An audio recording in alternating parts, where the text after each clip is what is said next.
Welcome, everyone, to another episode of Taking Up Space on Michelle A. Mayer podcast. Super excited about coming forward today, as usual. Today, I want to speak to a couple of things, but I want to start off by speaking to how we allow our way of justifying things that we could improve upon or that shouldn't do at all, how we justify those things in the hopes of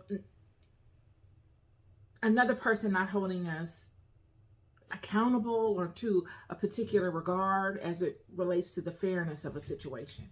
I'm going to give you an example. A lot of us in life, life is hard.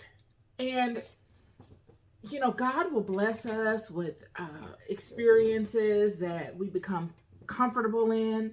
A lot of the things that become very distressful to us and cause us the most significant problems surround things that we want to keep because they make us comfortable. I'm here to tell you, I've learned this thus far in life, that it is the things that we have found comfort in that we'll do any and everything to keep or to expand upon. And these things become the biggest thorns in our lives. I'm telling you, it's as if when you don't have those creature comforts, you live in an alternate reality where the nuances, the troubles, the decisions that one is faced with when standing in a life of comfort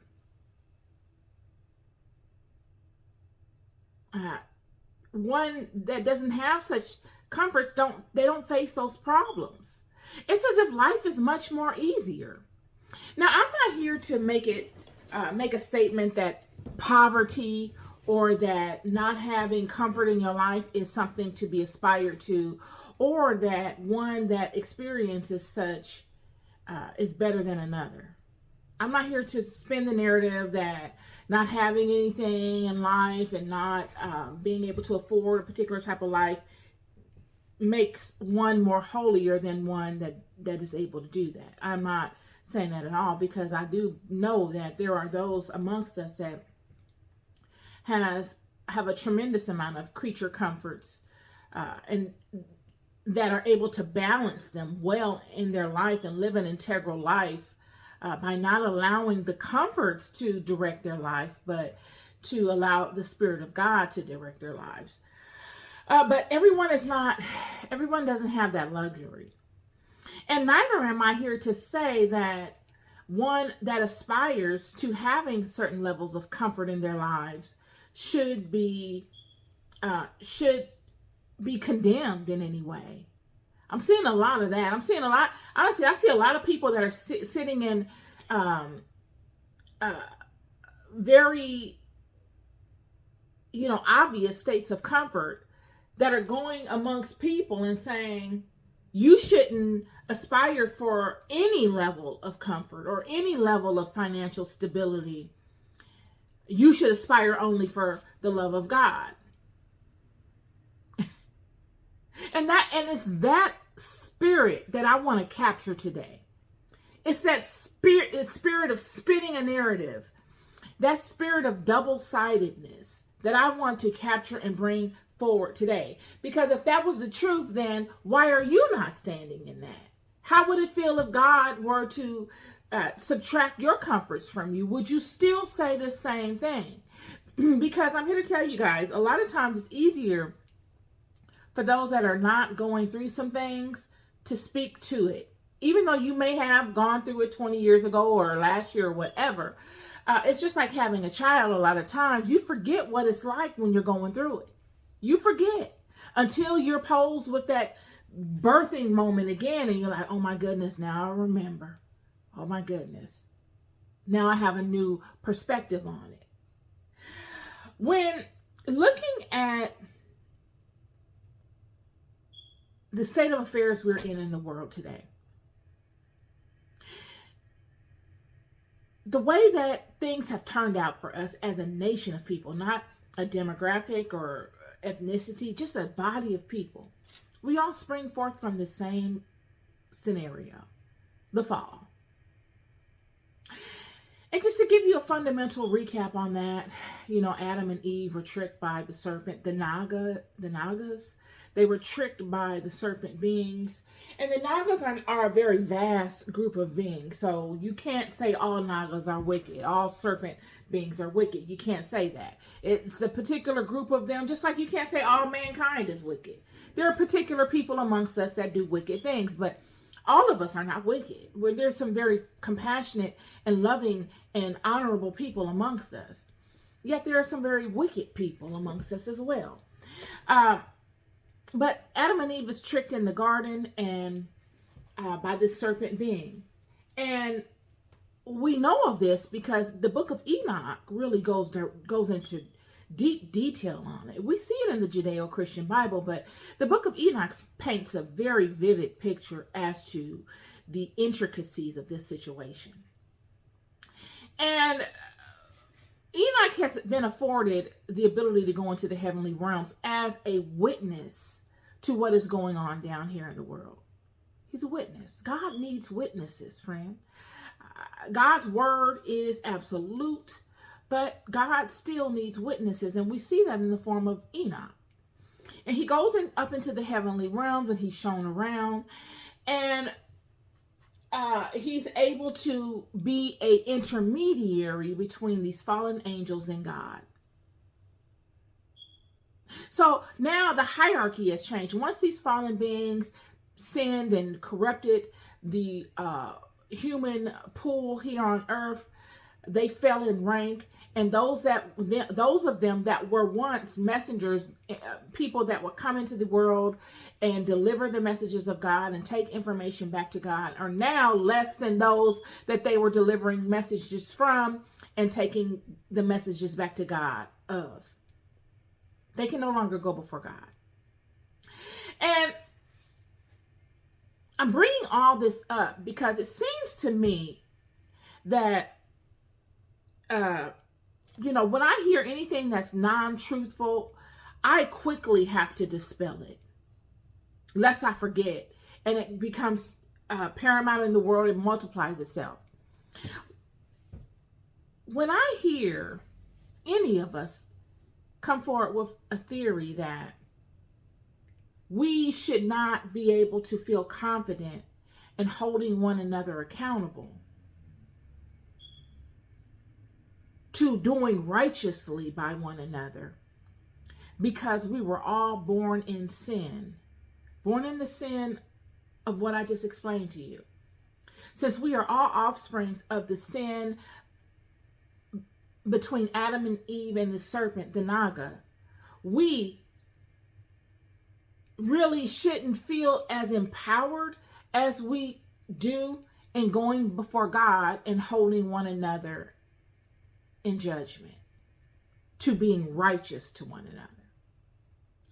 And I just want to come forward and tell you that that is absolutely, positively not the truth. I have to tell you that. If the fallen ones fell in rank and they lost position, then they cannot go before God and condemn us, friend. They cannot go before God and say anything to us. We see that in the book of Enoch. Enoch is an intercessor between the fallen ones and God. And how did God find out about the situation? How? Do you think God found out because someone told him? Or do you think God found out because God is an all-knowing God? When we look at the story of Adam and Eve, we can look and see the mind of God at work in this very paramount situation. Adam and Eve are in the garden. They've done an act that they should not have done, and their environment immediately responds. It's as if everything that they are interacting with is connected in this particular system. So when Adam and Eve bit the apple, made the decision, absorbed the knowledge, allowed that which was forbidden in, whatever you want to call it, their environment immediately responded to that. It changed. The environment's dynamic immediately adjusted. So what was before was based upon an at-if formula, if you want to look at it like that, if you're into computers. If such and such happens to such and such, then this should happen. So when they fell for whatever they fell for or allowed whatever they allowed in, the environment immediately knew it and adjusted to what it would need to adjust to in case such things happen. So when God comes into the garden and he says, Adam, where art thou? Do you think God didn't know where Adam was? If the environment knew, do you think God didn't know? And God is the creator of all these systems. He's programmed these things to do as they do. When God came into the garden and asked Adam, where is he? He asked Adam as a way for Adam to own his situation. But Adam did not do that. Adam tried to disguise himself. He tried to run from it. He tried to hide from the truth of it. It is the same way with many of us and these watchers. Many of us hide from the truths of what we do to one another. I'm here to tell you, this life we all know is very difficult. It's tedious. You get up, you lay down, you get up, you lay down, you get up, and you go in and out of stuff, dealing with people that do the same thing. And everybody does not feel like they're equipped with the appropriate tools to handle these situations the way that they would like to handle them. So whether it's, they're trying to keep the comforts of their life intact or even expand the reach of the comforts that they already have so they can grow with more comforts, whatever it is, or even to acquire comforts on any level, because they're always on the sidelines looking and they never feel like they have an opportunity. And so they'll do anything to get that opportunity because they have no internal code. They weren't raised in a way that would facilitate such an internal code to be pronounced in their lives. It hasn't been introduced to them. Whatever the situation is, we're all intermingling with one another that possess these traits. And a lot of times we find ourselves in these situations where either we behave in ways that we are not proud of, we do things that we're not proud of, and if we're not aligned properly, we will never face them. If we're not aligned properly, we will allow ego, status quo, and the likes thereof to be more pronounced, and they will contaminate our output. So one that would normally own up to their situation, now in their circumstance that they're currently in, due to comforts, can't do it openly without the fear of other people looking at them a certain way, or without offending the portion of themselves that they have built up to be able to even compete at these environments. That alternate self is more paramount than the real person on the interior.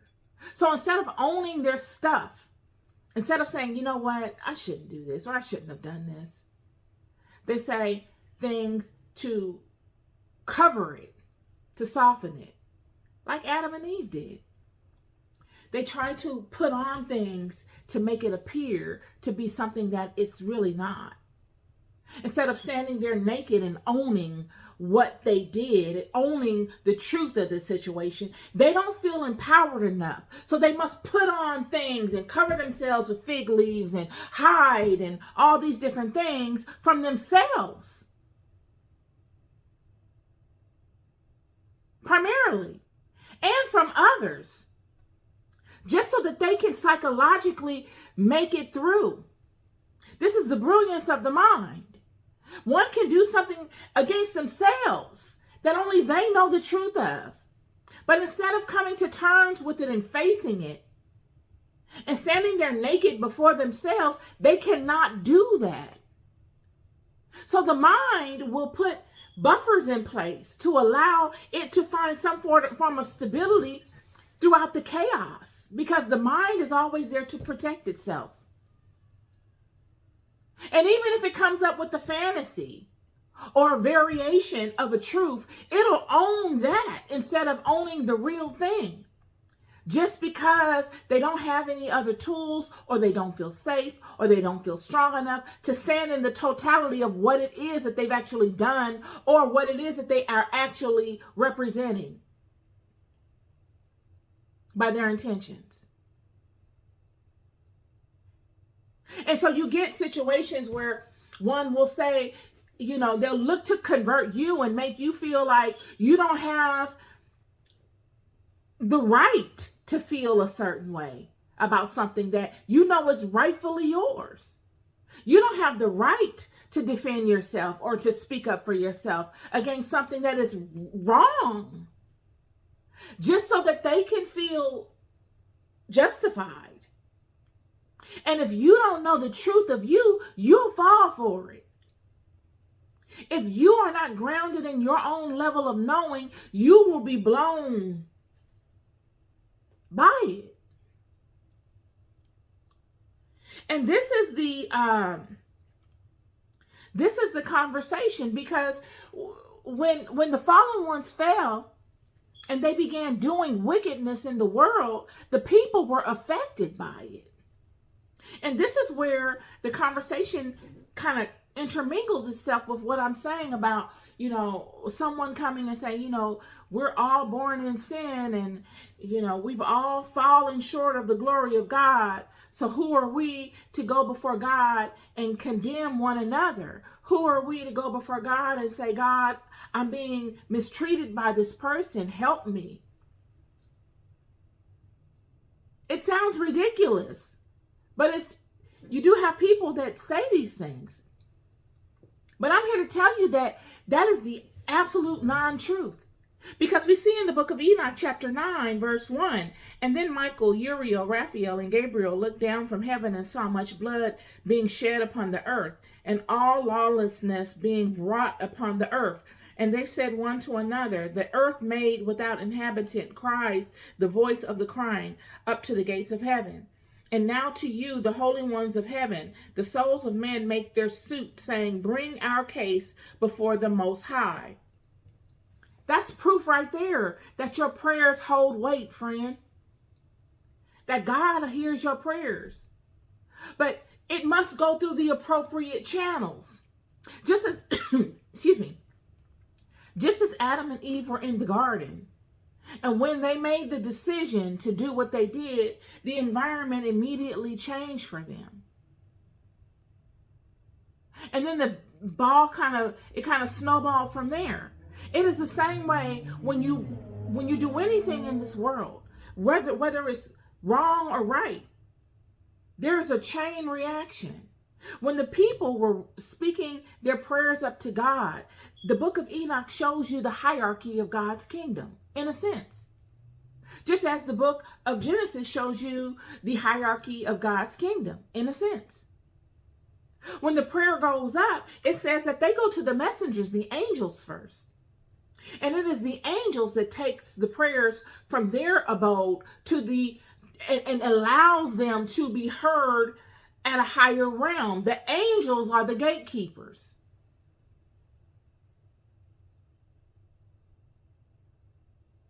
And this was the problem. The gatekeepers had become corrupted. Not all of them, some of them. Because we see in the book of Enoch that the ones that were not corrupted heard the prayers of the people, alarming them to what is going on. And allowing those that were righteously aligned to take the truth of what the people said up to the higher realms, to those that could get it to God, because there must be something between them and God.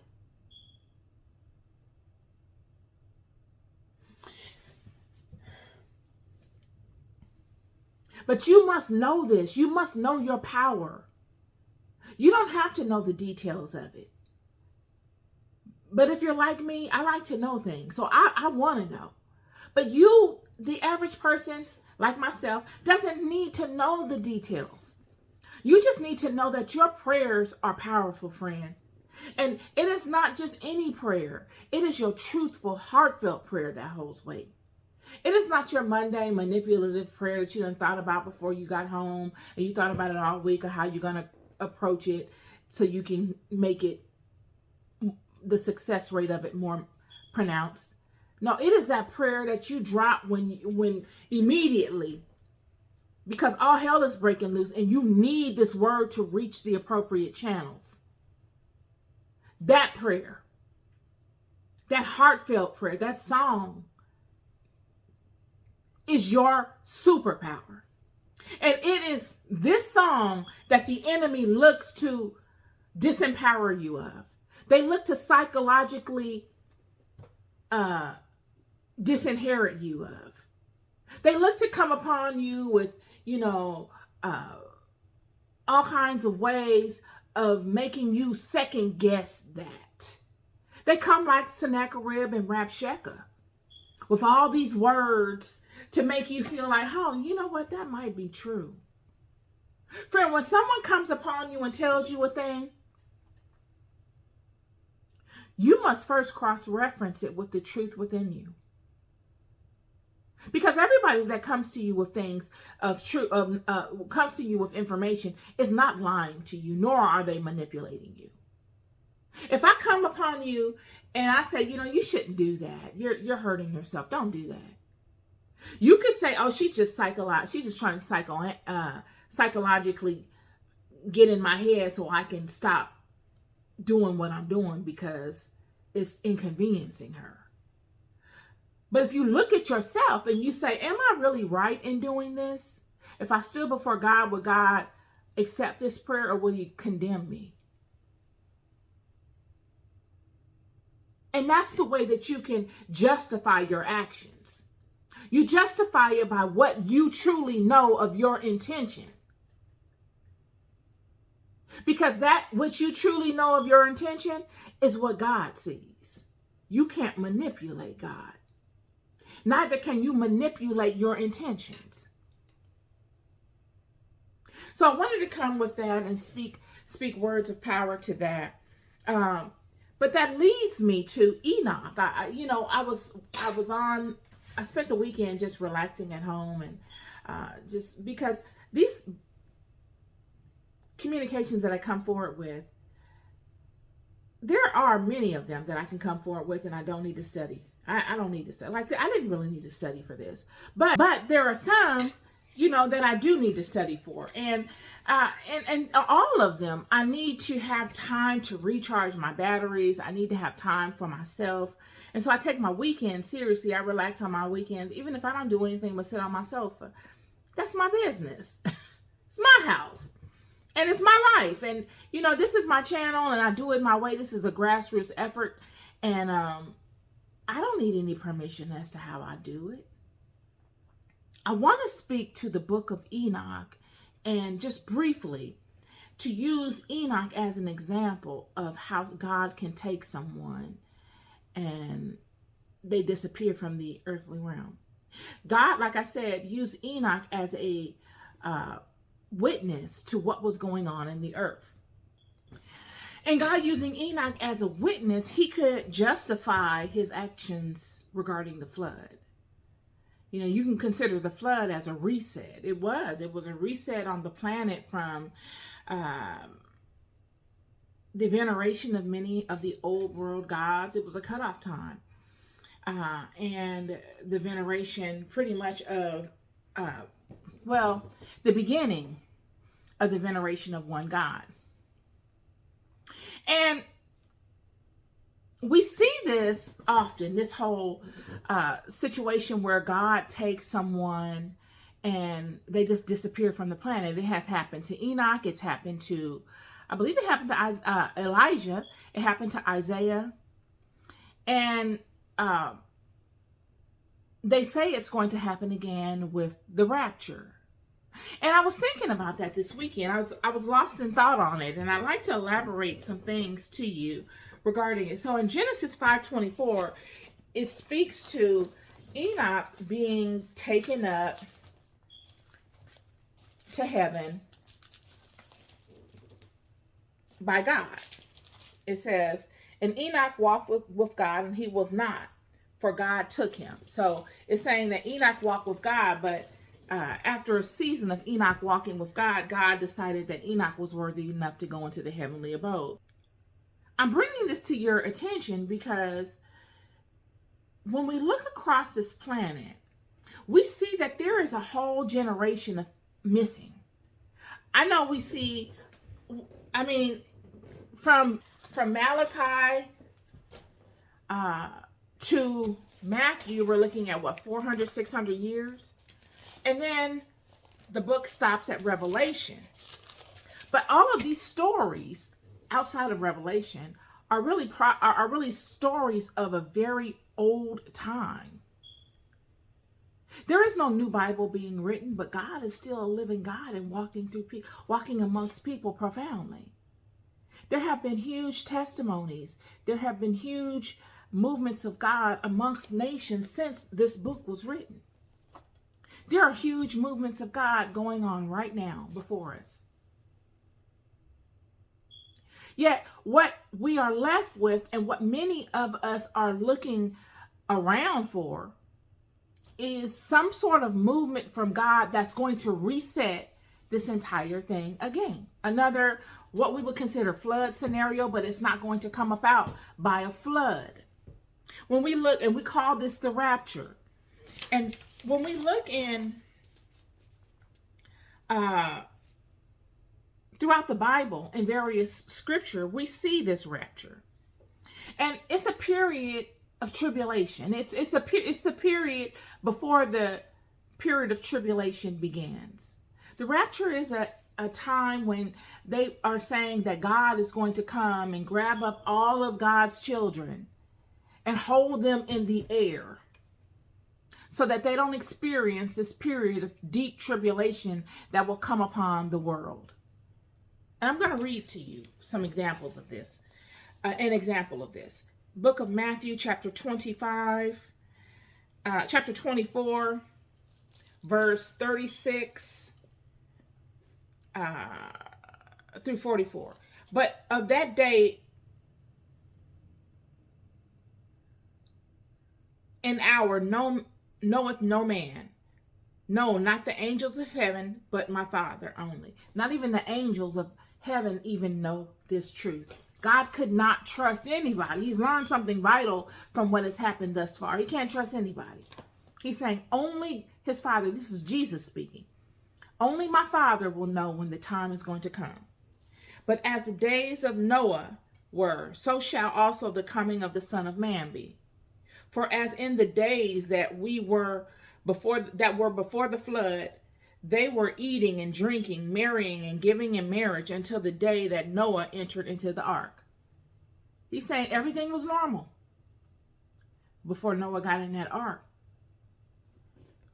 And knew not until the flood came and took them all away, so shall also the coming of the Son of Man to be.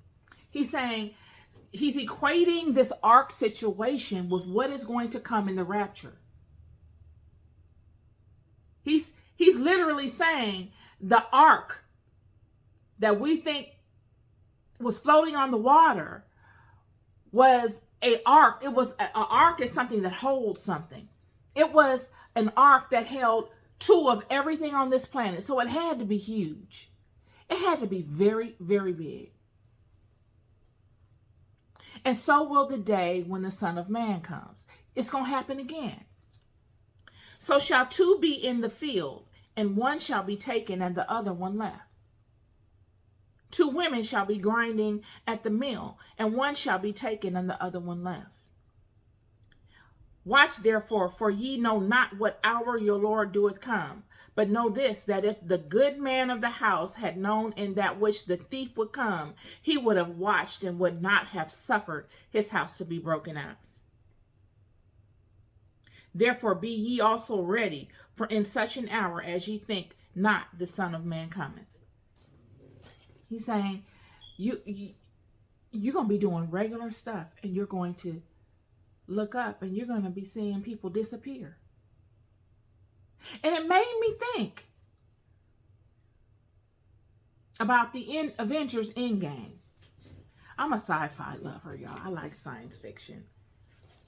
And in the Avengers Endgame, it shows this exact kind of thing. It shows a way that this could come about. Because Jesus is saying, you don't know when this is going to happen. There's no way for you to forecast it out. God has not told any of his angels. It's all a secret. Yet God knows when he's going to do it. And we will be going about life like normal. We'll be thinking we're doing our normal stuff. We're out here aspiring for the creations of the mind and the hand. We'll be doing all kind of wickedness amongst one another, plotting and scheming and being sneaky and all kinds of stuff. Like we normally do. We'll be out here giving and being kind to people. We'll be out here praising God. We're going to be doing all the normal stuff that the world normally does. And then we're going to look up and we're going to be like, what's going on? Why is he disappearing? You know, whenever you go on TikTok I watch TikTok now. Whenever you go on TikTok, you see all these videos of old world stuff, like old world buildings and why they were abandoned, and the World's Fair and where they got the buildings to create the World's Fair. And then you have one group of people that are like, oh, this is this other empire that inhabited the world. And then you have this other group that says, oh, this was this empire. And you're like looking at the statues like, well, those people that are in the statues, you know, don't look like y'all over here. But those people on the statues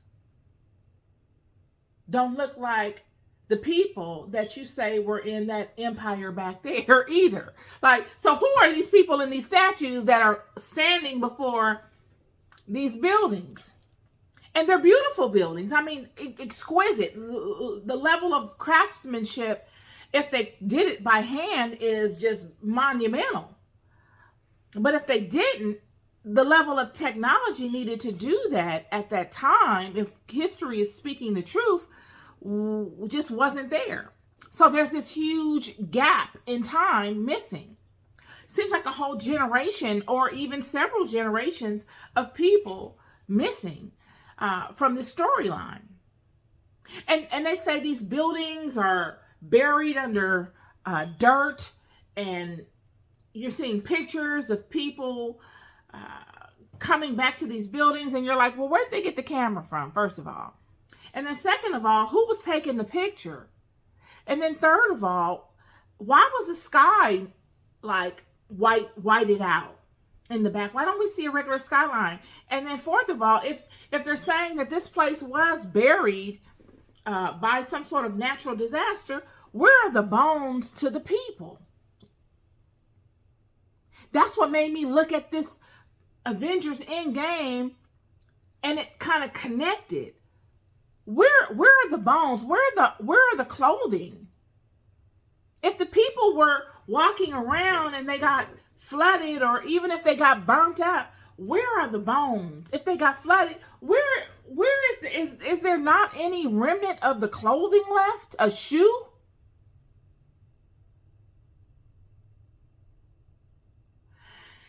And so this video, this clip of this movie gave me an idea. It spawned interest in my mind as to, could this be a method of operation that God would use? The same God that says, to dust you were created and dust you will return. Is this the same God that created us, that could then reverse engineer us at will?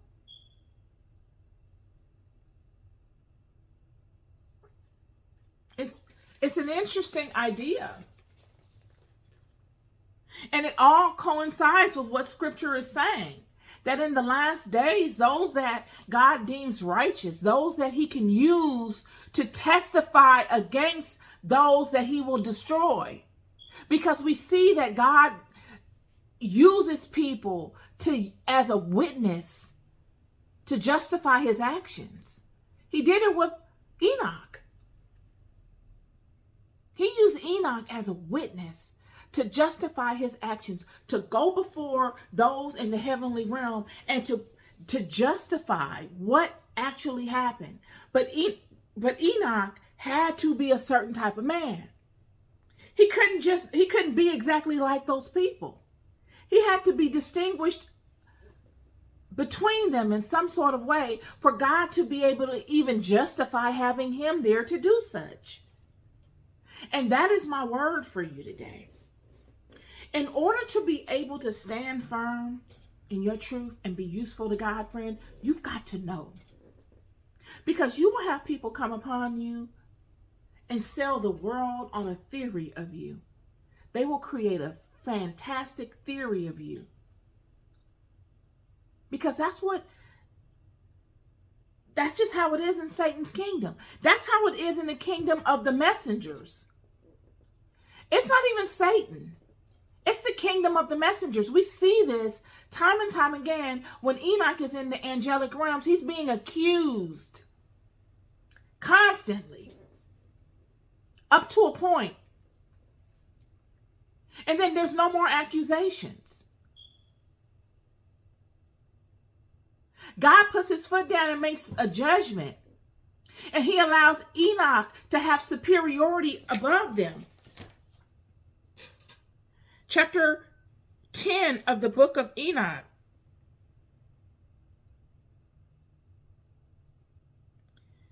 Verse 9, and to Gabriel said the Lord, proceed against the bastards, the reprobates, and against the children of fornication, and destroy the children of fornication and the children of the watchers from amongst men, and cause them to go forth. Send them one against the other, that they may destroy each other in battle. For length of days shall they not have. And no request that they or their fathers make of these shall be granted unto their fathers on their behalf. For they hope to live an eternal life, that each of them will live 500 years. So this is just one instance of their punishment out of many. Chapter 13, verse 4, and they besought me. This is Enoch speaking. Verse 3, then I went and spoke to them all together, and they were all afraid, and fear and trembling seized them. And they besought me to draw up a petition for them, that they might find forgiveness, and to read the petition in the presence of the Lord of heaven. For from thenceforward they could not speak with him, nor lift up their eyes to heaven, for shame of their sins for which they had been condemned. There it is. So you mean to tell me if the watchers needed Enoch to be an intercessor between them and God, then who in the world is judging us in this world? Outside of the rightful angels that God has put in their place, who amongst us judges us but us? The watchers cannot even judge us, friend. The watchers cannot cast judgment against us and go before God and condemn us. They must use us to condemn one another. And many of us have taken on the mantle of these watchers in their condemnation and accusation of one another.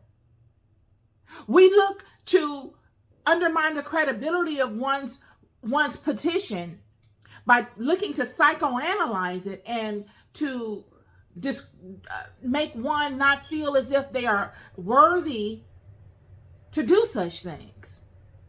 And if you don't know the truth of the crown that God has bestowed upon you, you will take it off and give it to someone else out of ignorance. And we all know that God curses ignorance, friend. It is expected of you to know. If anyone can go and hold another in judgment, in righteous judgment, it is one another. It is us. It is our mandate. It is the code in which we are all bound to. There's no other way.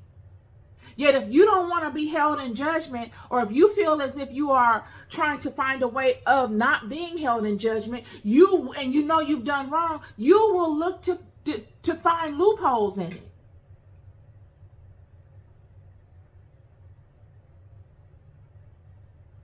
But we must know the law. We must take on the hat of a lawyer to our own house. There should be no one that you can hire to defend you and your life resume better than you. You've got to be a master lawyer of your own house. There's no one that can go before the jury and preach your situation better than you. Because I'm here to tell you, they're on the opposite end, the opponent. He knows his stuff. He knows it. And he knows all the loopholes. But the loopholes don't matter when you stand on truth. Truth is a straight path. The loopholes are all that. Well, what had happened was you get caught up in that. What? I don't care what had happened. The fact is this is that. And either you standing in this or you're not. You can't manipulate that. And people hate it when they can't manipulate you. You must be like Abram and get everything on the table. One thing we got to give Abram is that he took everything that was on the table. When God gave Abram the promise, Abram stood in it and studied that promise. And he looked to establish ways to maximize on it. And this is for you as well. The enemy knows this. The enemy cannot approach you directly. The enemy must work through a vessel, which is your brethren or your sister, to get at you with his actions, even to condemn you. Your condemnation doesn't come from the enemy. Your condemnation comes from your brethren. This is fairness. This is the fairness of God. But if you don't know this, you'll get spooked out by thinking, oh my God, I'm being condemned by someone greater than me and I have no power. You have the power. I got the power. You've got the power. You've got it. You just got to know it. And you can't let nobody come and thief it out of your hand. When they come and try to thief it from you, you just jot that down. Okay. What are we in July? July. He came to try to thief it and add it to the laundry list of debts. You've got to wear your crown in a way that you are accumulating wealth along your way, like Abraham did. He accumulated wealth. He started with nothing. But through the debts that he accrued along the way, he came out, man.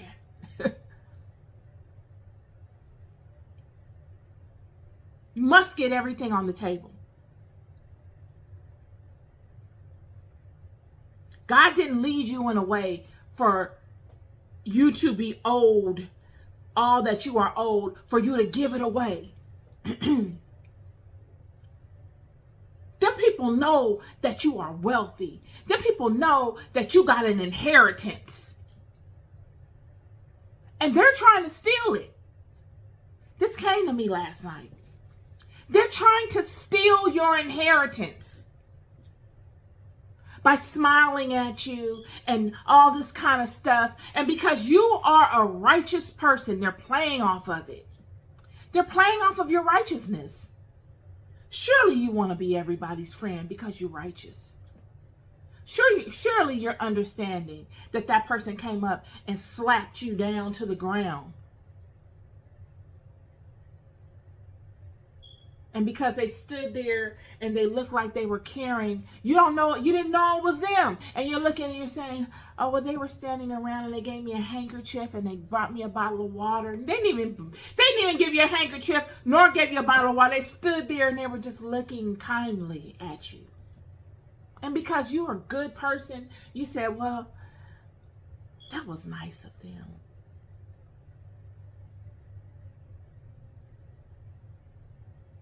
Bless them. That's because you're a good person. And that aspect of you, you never allowed anyone to come and change. Continue being that. But you must know that energy, that protector within you is keeping tabs. There is an aspect of you that knows that they owe you. You know you are wealthy beyond measure. Money ain't even enough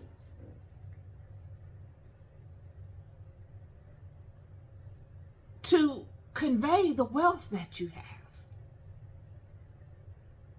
And if God allowed you to become wealthy beyond measure from all of those issues, all of those situations that actually came upon you to rob you, how much money do they owe you, friend? If you're wealthy beyond measure in spirit, money is...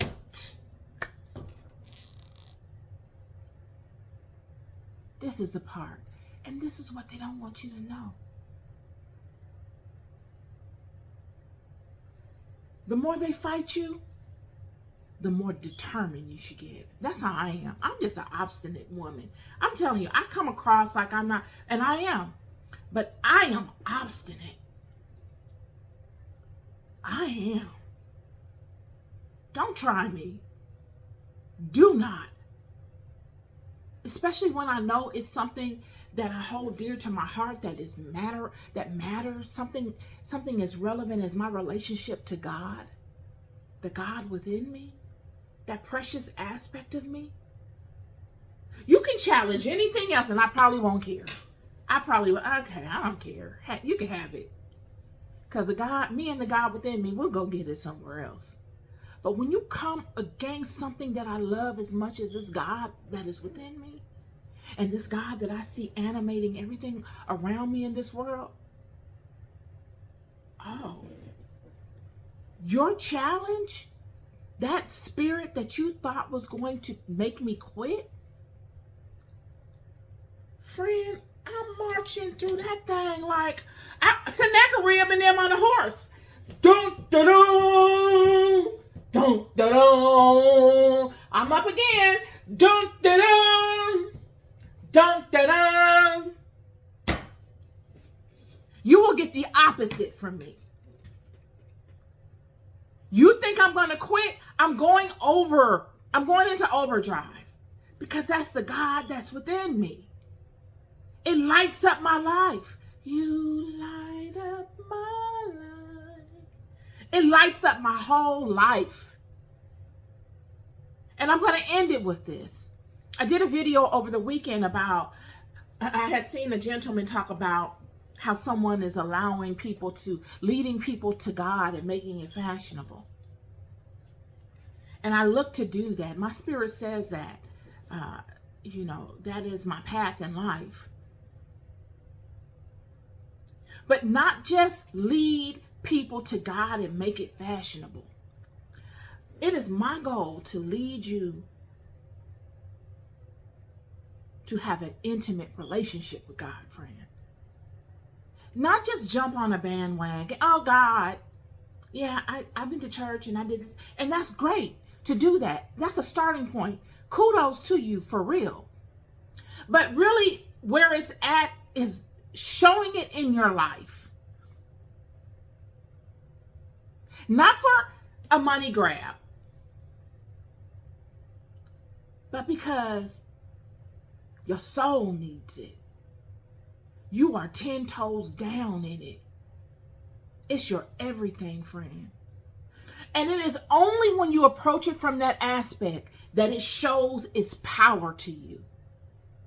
When you approach it from a money grab position, it shows it because it's just that powerful anyway.